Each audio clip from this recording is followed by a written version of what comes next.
Porque eu achava que, para escritor, como escritor, eu tinha que deixar um quarto escuro. E talvez um dos grandes problemas que houve com a literatura brasileira nos anos 70, 80 e 90, digamos, no período da ditadura militar, e o escritor brasileiro se refugiou na universidade, a universidade foi uma guarida de proteção ao escritor, né? A tradição no Brasil, ali dos anos 40 em diante, o jornalismo era ou o funcionalismo público, clássico, né? Machado, ou no jornalismo, depois, que era o espaço, quer dizer, o escritor era um jornalista, tipo Coni, Antônio Calado, o próprio Graciliano de trabalhava no jornal, né? No Brasil. Então tinha uma tradição disso aí. Nos anos 70, com o crescimento das federais, da Universidade Brasileira, a universidade se transformou numa espécie de refúgio. E foi uma época que coincidiu na virada final dos anos 60, início dos anos 70, com também uma revolução cultural mundial que atingiu praticamente todos os aspectos da vida. Na área política, que você teve um golpe de Estado, tinha uma polarização União Soviética e Estados Unidos.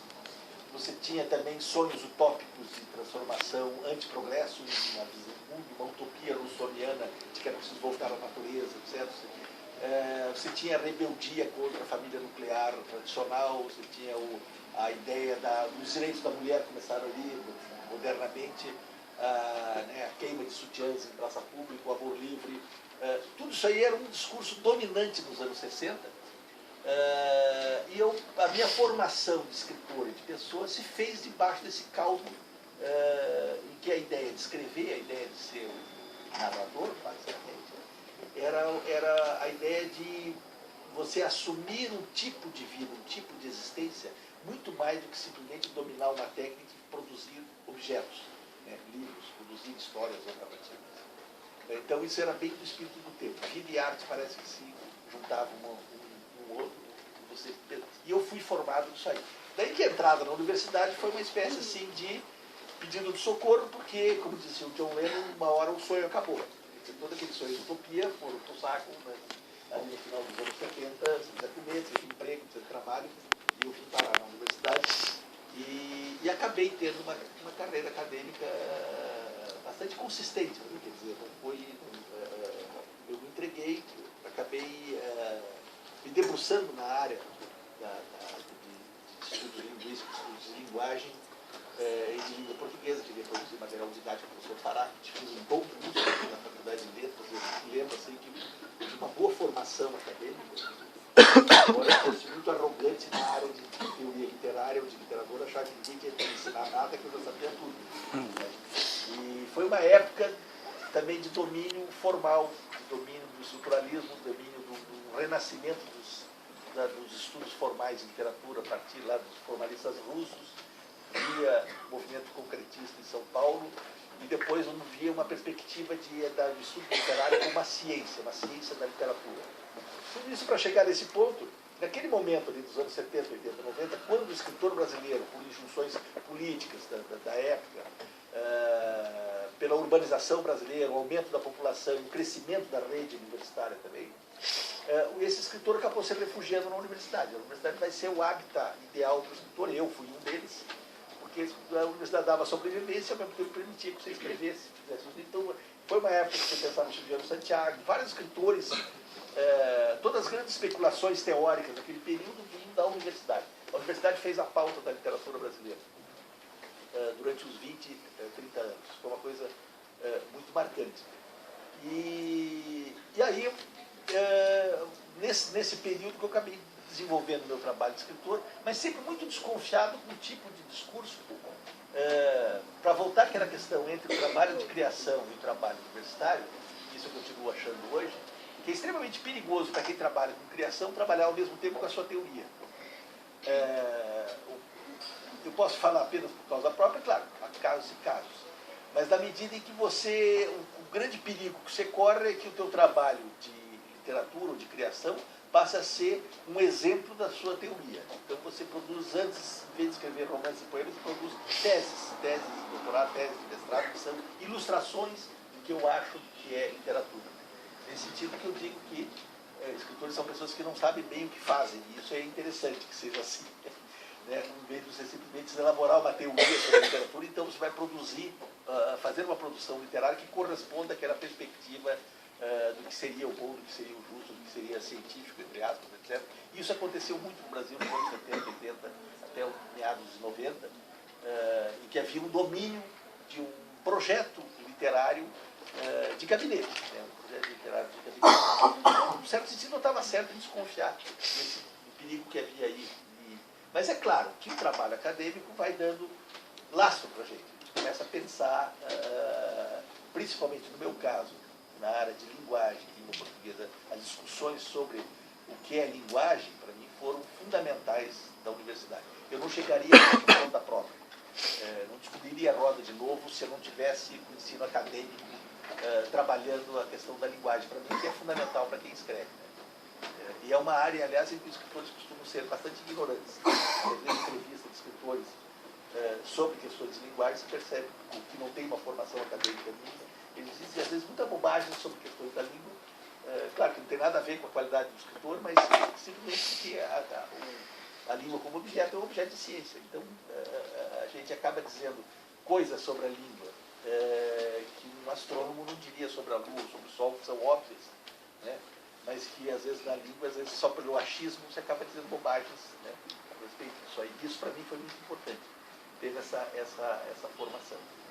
Bom, ao longo desses anos, eu fui constituindo um trabalho literário e acabei chegando à conclusão, posteriormente, quando pensei sobre isso, que o trabalho do prosador, eu vou falar sempre da perspectiva do prosador, poeta apenas perifericamente, porque eu acho que há uma diferença substancial entre prosa e poesia, no sentido de modos de apropriação da linguagem. A poesia trabalha com uma outra forma de apropriação da linguagem que não se confunde com a prosa. Não vem ao caso aqui discutir por que eu acho isso, mas só sempre que eu falar, eu estou falando da perspectiva prosaica, da prosa, para a gente não confundir as coisas. Essa era uma questão dos anos 70 e 80, quando se acreditou ou se trabalhou na literatura apenas na perspectiva estritamente poética da linguagem. Então, isso já vinha desde os formalistas russos dos anos 20, eles como que descobriram um caminho para investigar a produção literária a partir da poesia e lutaram desesperadamente para encaixar uma visão de linguagem, uma visão de produção de literatura, encaixar essa visão na produção prosaica. E a coisa, às vezes, não batia, quer dizer, não bate. Aquilo que é verdadeiro para discutir a questão do verso, do ritmo, da produção, é assustadora, falta para então, essa questão naqueles anos 70, que foi o ano que eu fui, todo o período que eu acadêmico, que eu desenvolvi o trabalho acadêmico, havia uma ideia básica de que essa diferença não deveria existir. Uma visão científica da literatura teria que pensar apenas em perspectiva poética. E a prosa é uma espécie assim, de subliteratura, ou simples demais, ou jornalística demais. Ou seja, aquela ideia fundamental dos formalistas russos, para achar aquilo que fosse a literariedade, aquilo que define na linguagem o que é estritamente literário e o que não é, você, para aplicar na prosa, era complicado, porque diz assim, não, você analisar o Dostoiévski, o Crime e Castigo, na perspectiva da filosofia, você está discutindo filosofia, não está discutindo literatura. Ou analisar a Madame Bovary, do Flaubert, na perspectiva da psicologia feminina, você está discutindo simplesmente sociologia ou psicologia e não literatura. E assim por diante. Então era preciso saber o que é literário disso aí. Né? E é claro que o único teórico que realmente eu cheguei a estudar com alguma profundidade no meio acadêmico, o Bakhtin, ele dizia que não existe uma especificidade literária na linguagem. É a cultura que diz a quem escreve, a quem lê, isso é literatura. Pode variar de época para época. E é claro que a literatura não pode ser feita sobre nada. Né? Ou seja, e a prosa para ele é o espaço em que justamente todas as linguagens convergem. A literatura, a política, a sociedade, as linguagens sociais, a publicidade, tudo entra ali, inclusive a poesia, como um dos elementos possíveis de ser trabalhado na prosa. Então eu fiquei fazendo a minha carreira de narrador, digamos assim. Isso vai chegar ao tema aqui. Pouco antes quando eu cheguei agora à tarde, eu estava organizando, tentando fazer um eixo sobre a discussão sobre narrador. Eu estava quase descobrindo a pedra filosofal quando o Caetano apertou o interfone ali de casa, que nós somos vizinhos, e aí eu perdi para sempre uma frase pela metade. Para discutir quem é esse narrador que nos fala agora. De onde é que veio esse narrador? Quem é que conta a história? De onde é que veio essa história do narrador? E eu comecei a especular essa criação do escritor. Quem é que narra? Quem é que conta uma história? Tem vários tópicos a tocar. O primeiro fato, vamos tentar descobrir assim, fenomenologicamente, o que faz o ato de você narrar, começa por sair de si. Tá pensando, você tem que sair de si mesmo. Nesse momento, por exemplo, eu não sou um narrador. Nós estamos, aliás, nenhum de nós aqui, nós estamos vivendo o evento da vida no exato abismo do instante presente, que é uma coisa que a gente não sabe o que vai acontecer daqui meia hora. Assim. Desastre dessa palestra, por exemplo. Isso ainda não está no horizonte, tá? A coisa está se encaminhando para isso, mas tem expectativa, mas a gente não sabe. Então estamos vivendo aquilo que o Bakhtin chamava o evento da vida. Isso aí não é uma... para você narrar, você tem que suspender o tempo, ficar de fora e sair de si. Esse é o primeiro pressuposto do narrador. Ele não está no evento da vida, ele se afasta. Isso nos dá alguma chave para você trabalhar com gêneros da prosa. Por exemplo, a diferença entre uma confissão pessoal e uma confissão literária. A confissão pessoal, você não sai de si.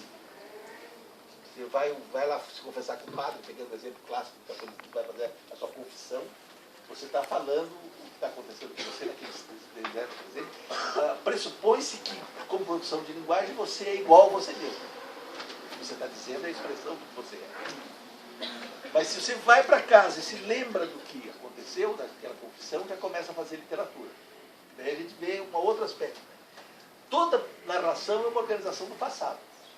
Você volta para trás, está organizando o passado. O passado que é o objeto da narração, sempre. E aí a gente chega a uma conclusão mais ou menos óbvia, mas às vezes é preciso pensar sobre isso, que o presente não narra. Né? O presente não, ele é um ser amorfo, ele não narra, ele é incapaz de olhar a si mesmo. Tá. Olhar o micro ele dá mais peso para a fala. O presente não narra. O passado é um limbo, aí eu botei aqui, fiz um pouco de poesia, que o passado é um limbo esfumaçado de fragmentos da memória. Né? A gente pensa assim, o que é o passado? O que aconteceu? Uma coisa é a gente pensar no passado, quer dizer, factual, isso aí pode ser levantado historicamente, saber o que aconteceu, onde choveu, a chuva concreta, você tem todos os dados, a sucessão de fatos do mundo real, né, observado, empírico. E outro aquilo que são as impressões que a gente tem na cabeça, que realmente são 99% da vida, né, que é aquilo que a gente tem como construção de passado. Então toda pessoa é um narrador, fundamentalmente, porque para a gente pensar sobre si mesmo, você imediatamente tem que sair de si e olhar a si mesmo como um outro. Se você pensar na infância, você já está vendo você criança lá, e você está vendo um personagem. Você está olhando alguém de fora. Você não está mais naquele momento lá. Como disse o presidente, não narra. É daqui que você olha para lá e você vai selecionar fatos desse mundo totalmente esfumaçado, de fragmentos que é a nossa vida. Você seleciona fatos que vão fazer um sentido. Ou seja, criar uma narração. Nós narramos a nossa própria vida, nós damos sentido àquilo que por si só, como fatos, são uma soma totalmente caótica de acontecimentos, e que a nossa consciência vai organizando isso aí, escolhendo fatos. Entre as milhões de coisas que acontecem nas 24 horas, o narrador escolhe apenas 2 ou 3 fatos, que são aqueles relevantes, o outro não é. Tem só o Ulisses, né, que o G.M. Joyce tentou pegar as 24 horas ininterruptas. Mas certamente muita coisa ficou de fora. Ele sabe disso, né? A questão dessa colocação. Né? Bom, 2 questões que se apresentam. Primeiro, a memória de quem? Quem que se lembra? No momento que eu me lembro, claro, no evento da vida, no momento presente, vou me lembrar da minha infância em Lages, Agora, eu falei que no tempo que eu era professor, eu fiz uma narrativa sobre isso aí, falei sobre o passado, né, escolhi convenientemente aquilo que é favorável do ponto de vista para criar uma imagem, uma outra imagem. Então você tem ali do evento da vida, eu estou recontando isso aí. Mas quando você é um narrador, tem o papel da imaginação e da criação, a coisa muda de figura. Né? A memória de quem? Aí você começa a constituir, a construção desse narrador começa pela construção de um ponto de vista. Quem que está olhando para o passado? Quem é que está estabelecendo aquela relação? O que a gente chega à conclusão é que todo narrador é duplo. Né? Ele é duplamente duplo, na medida em que ele não se confunde com quem escreve, o autor não se confunde com o narrador, com aquela pessoa que está ali, a figura que é construída pelas palavras, e também ele é outro com relação àquele que ele olha lá, que tem uma duplicidade de mundos. Se a gente pensasse, por exemplo, que eu fosse contar, ou cada um de nós escreveu o romance da própria vida, imediatamente isso já se duplica, cria um outro, e o próprio narrador já passa a ser um outro com relação a você mesmo, que você não consegue. Ninguém é Deus de ter todos os elementos na mão ao mesmo tempo, simultaneamente. Você tem que fazer seleções, escolhas, e aí você cria um tipo de narrador. Pode ser um narrador bem-humorado, mal-humorado, crítico, pode ser condescendente, pode ser indulgente, pode ser um narrador poético, pode ser um narrador frio, duro. Essa é uma seleção que você faz, o tipo de olhar que você coloca. E esse olhar não se confunde não se confunde obrigatoriamente com você mesmo. Quer dizer, você faz uma autoseleção dentro do universo das próprias possibilidades. Eu tenho essa escolha do narrador duplo, a escolha do foco, né? E essa questão central do ponto de vista. Né? Quem conta a história, quem narra. Narrar, escrever, é basicamente você instituir esse ponto de vista, dar consistência a ele.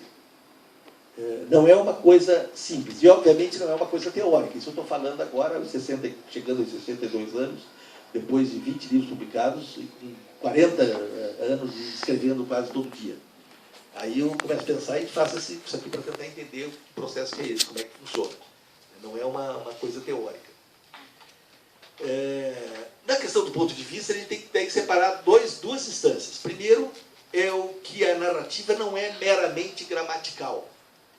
O ponto de vista não é uma questão meramente gramatical, que é a visão clássica antiga, que entendia o ponto de vista apenas como a questão do eu, tu e ele, que se eu falo na primeira pessoa, eu faço isso, seria uma primeira pessoa, se eu falo ele, é uma terceira pessoa, mas isso é um índice apenas gramatical. O que é realmente relevante é você pensar o que sabe o narrador. A escolha, se ele escolhe o eu ou o ele, é um detalhe acessório, ornamental do texto. Não é exatamente isso, porque isso tem consequências de significado. Mas do ponto de vista que nos interessa aqui, é um detalhe ornamental. Você pode escolher um ou outro em função do efeito que você quer exercer, mas a questão do ponto de vista mesmo é onde que está o que sabe o olhar que vê e que conta. Que grau de conhecimento ele tem dos fatos que está narrando. Daí porque a noção de narrador onisciente era uma noção, como é que se diz? Fala-se muito da ideia do narrador onisciente, aquele narrador que sabe tudo, como um tipo assim de uma literatura, ou um exemplo da literatura clássica do romance tradicional do século XIX, que é aquele narrador que é uma espécie de Deus, assim, né? O dia amanheceu ensolarado, etc. Na casa do fulano, lá na outra rua, tinha aquele sujeito que olha de cima, descreve a cidade e tal, ele está olhando de fora, ele chega até um personagem, ele escolhe lá. Então esse narrador Deus, como o onisciente que sabe de tudo, ele anda em baixa.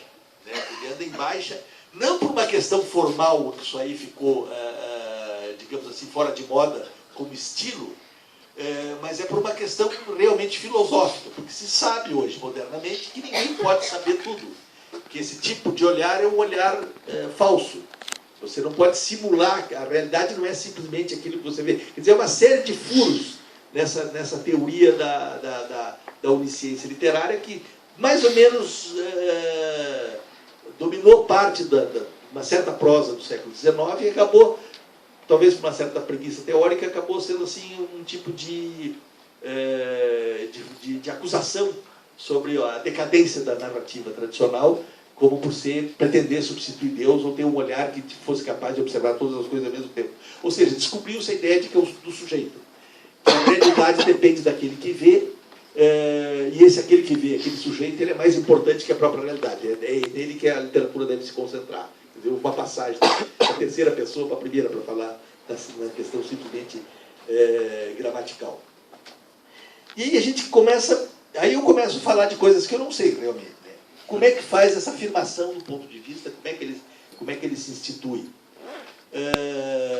No meu processo de escrita, eu começo a ver, pegar assim um exemplo da minha produção, qual foram os primeiros textos que eu escrevi. Os 12, 13, 14 anos eu escrevia poesias. Claro, todo mundo começa escrevendo poesia. Né? Era um texto confessional. Eu não estou fazendo aqui análise estética, porque eram horrorosos os poemas, todos já desapareceram. Mas eram textos confessionais, ou seja, não havia propriamente diferença entre mim e aquilo que eu escrevia. Então, eu queria uma namorada lá, eu dizia que os olhos dela eram bonitos, fazia umas rimas, etc. A intenção do poeta era exatamente igual àquela. Num determinado momento, eu fui me transformando em prosador, e aí não, aí você começa a se afastar. Eu sabia que o que eu estou olhando ali não sou mais eu, são outras pessoas. Eu preciso representar a representação de outras pessoas. Bom, as outras pessoas são vocês aqui. No evento da vida, vocês estão tudo aí, a gente está olhando, pode conversar, tomar cafezinho, etc. Mas no momento que você vai escrever, a pessoa não está ali, não é uma réplica, não é um mundo replicado, como naquelas fantasias de ficção científica, você tem um mundo duplo. Aliás, aquele da invenção do Morel, do Pioy Casares, que é uma imagem maravilhosa. O sujeito que desembarca, o náufrago chega numa ilha e é como que uma reprodução de um mundo duplo. Né? Termina. Nós não podemos, nós temos que recorrer a algum recurso para representar aquilo que não está presente no momento, que são as palavras. E essa é uma coisa complicada para mim, porque eu sempre fui contra a ideia da metafísica, de uma certa metafísica das palavras, que o mundo são palavras. Durante os anos 70 e 80 houve um certo delírio nesse termo, um tipo assim um hiperidealismo, na ideia de que nós somos apenas palavras, e as palavras comandam de uma forma quase que autônoma, elas dispensam os seus usuários. Basicamente dispensam os seus usuários.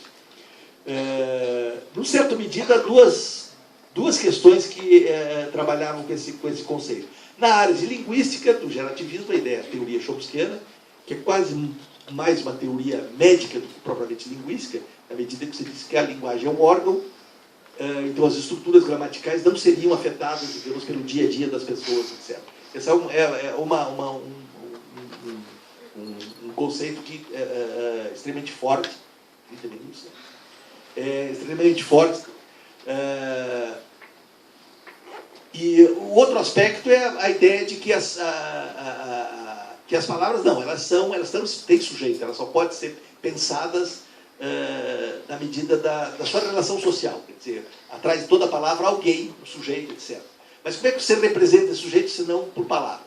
Você entra num cipual que entre o mundo e nós estão as palavras. São mediadores, digamos assim, mediadores incontornáveis. Pode dizer que a relação da natureza, quando você vê um pôr do sol e fica admirado da beleza daquilo lá, até que ponto esse sentimento do belo é uma coisa natural, ou seja, independe de cultura, ou eu preciso de alguma forma traduzir isso em palavras. E no momento que eu traduzo em palavras, são palavras que eu recebi de alguém, do meu pai, da minha mãe. Cada uma dessas palavras que eu recebi já estão impregnadas de um conceito. Oh, que cores bonitas, que céu maravilhoso. Isso aí já está impregnado de um... Saber a fronteira de uma coisa e outra é muito difícil, né? Onde é que está uma coisa e outra, mas digamos que aí seria a questão central para o narrador. Ele dispõe de palavras para fazer a réplica do mundo, ao replicar. Durante um tempo, imaginou-se que essa réplica poderia ser fiel, que é certamente o princípio da onisciência do século XIX, o que você escrevia era, de certa forma, uma representação fiel da realidade. E isso aí depois entrou em desgraça. A gente não pode se representar. Você, na verdade, cria uma realidade paralela, uma outra realidade que tem alguns laços com o mundo real. A ficção trabalha com essa simulação de realidade. Então, eu fico pensando como é que eu fui construindo o meu narrador, instituindo esse narrador que escreveu depois daqueles poemas de juventude. Daí eu escrevi um romance, um livro de contos chamado A Cidade Inventada. Esse narrador ainda era uma imitação de outros narradores. Eu lia o Borges, eu lia o Beckett, eu lia as leituras lá dos anos 70, que faziam minha cabeça. Eu comecei a apreender modelos de representação da realidade e comecei a testar esses modelos colocando no meu texto. Acho que todo mundo passa por esse processo. Ouvi as conversas lá do Rio Apa, Wilson Rio Apa, meu guru, que ele dizia que as cidades eram coisas monstruosas que precisavam ser destruídas, que nós tínhamos que voltar à vida na natureza, etc. Eu sempre fui muito influenciável, eu achava essa uma imagem bonita, assim, viver na natureza. Aí eu escrevi um livro chamado Terrorista Lírico, uma espécie de Bin Laden que destrói a cidade inteira e dinamita tudo.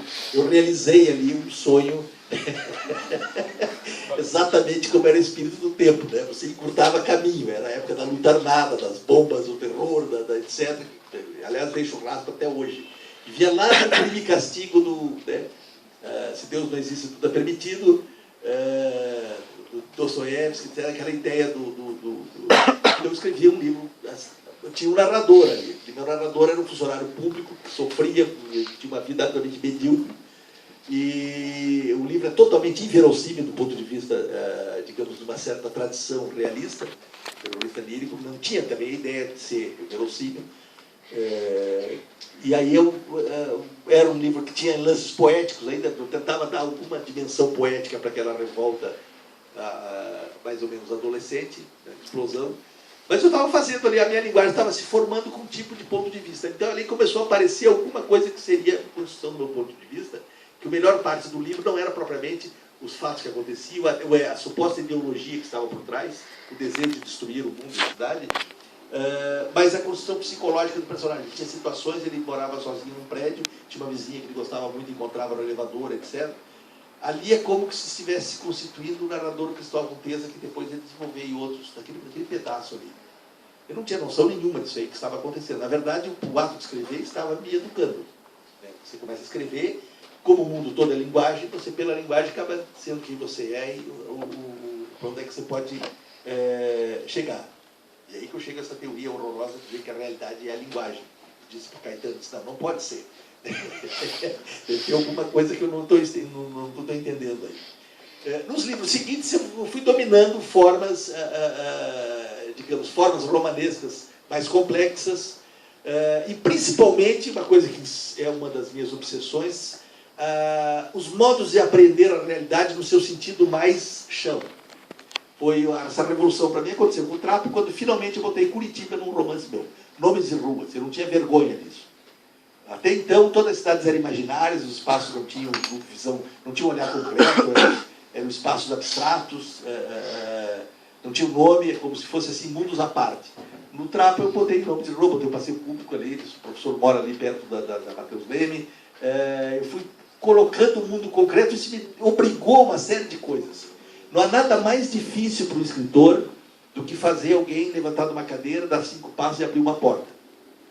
É mais ou menos uma pintura cubista. É fácil se fazer assim um quadro abstrato, mas você representar um quadro realista com aquele talento de pictórico dos pintores da Renascença, você olha aquele detalhe do manto, a sombra, a ilusão de realidade que está aquilo lá, é um tipo de carpintaria que na literatura é muito difícil você fazer o suficiente sem ser chato, sem você... Né? Então era a obsessão minha era essa representação da realidade que passou a ser livro a livro, com todas as variáveis que entram nesse aspecto. E na constituição do ponto de vista. E aí você começa o processo realmente esquizofrênico de todo romancista, que você vai se transportando para a cabeça dos personagens e vendo o mundo por eles. Quando você sai realmente de si, mais completamente, e começa a ver o mundo por eles. Claro que nunca é totalmente isso, é uma esquizofrenia relativa. Mas você tem que ter esse olhar. Você não pode achar que o que você pensa é mais interessante do que aquele outro pensa. Para a dimensão do romance, isso aí tem... Então eu lembro, por exemplo, uma frase logo no começo do A Noite em Curitiba, que é de 95, o personagem que é o filho diz assim, escreva esse livro por dinheiro.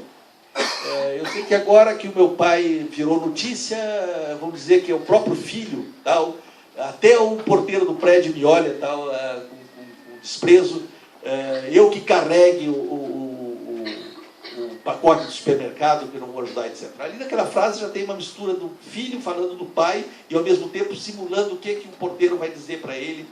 Uma mesma frase sintática, uma mesma estrutura sintática, tem 3 pontos de vista ali que juntam.